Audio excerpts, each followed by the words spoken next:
여러분 안녕하십니까? NBS 뉴스 24입니다. 팍팍한 농가 살림살이가 올해는 조금 나아질 것 같습니다. 가구당 농가 소득이 4천만 원을 넘어설 것이란 전망이 나왔습니다. 지난해에 비해 농업소득은 약간 줄었지만 부업으로 벌어들인 농외소득이 늘어난 영향입니다. 윤슬기 기자가 한국농촌경제연구원이 개최한 농업전망 2019 발표 현장에 다녀왔습니다.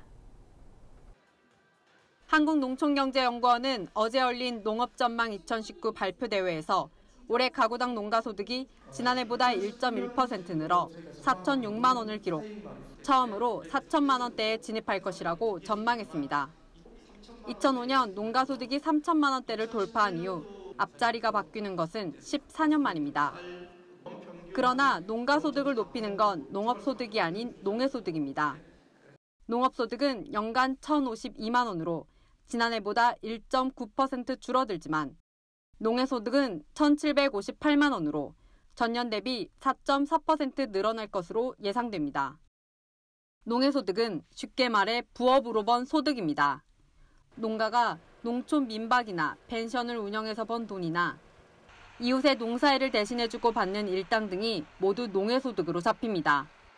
그러니까 올해 농민들이 농사를 지어서 버는 농업소득은 줄어들어도 농사 이외에 부업으로 버는 돈은 많아진다는 겁니다. 농업소득은 농가 판매 가격 하락과 농업 경영비 증가로 인해 다소 줄어들 것으로 예상됩니다. 다시 말해 농산물을 팔아서 손에 쥐는 돈은 줄고 생산비는 더욱 늘어난다는 겁니다.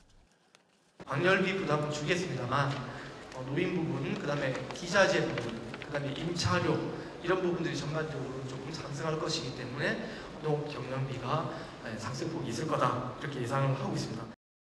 한편 올해 농업 생산액은 지난해보다 1.5% 줄어든 49조 4,420억 원으로 전망됩니다.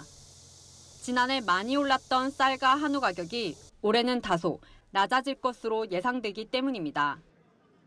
주요 품목별로 살펴보면 쌀을 비롯한 곡물 생산액은 지난해보다 4.7%, 채소는 1.4%가 줄어들 것으로 전망됩니다. 축산물 생산액 전망도 밝지 않습니다. 닭고기 생산액만 소폭 증가할 뿐 한우, 돼지, 달걀, 오리고기 등은 모두 생산액이 줄어들 것으로 분석됐습니다. 반면 과일과 특용, 약용작물은 각각 13%와 8.6% 증가할 전망입니다. 금년도에 재배 면적을 좀 늘릴 것이냐, 아니면 유지할 것이냐, 아니면 파는 시점은 언제 하는 것이 좋냐 하는 의사결정을 하는데 중요한 기초자료를 활용할 수 있을 것 같습니다. 한편 이날 행사는 농민과 농업계 인사 1,700여 명이 참석하는 등 성황을 이뤘습니다. 인건비 상승과 수입 농축산물 증가 등으로 농가의 현실이 어려운 가운데 농경영 전망대로 농가소득 4천만 시대가 열릴 수 있을지 기추가 주목됩니다. NBS 뉴스 윤슬기입니다.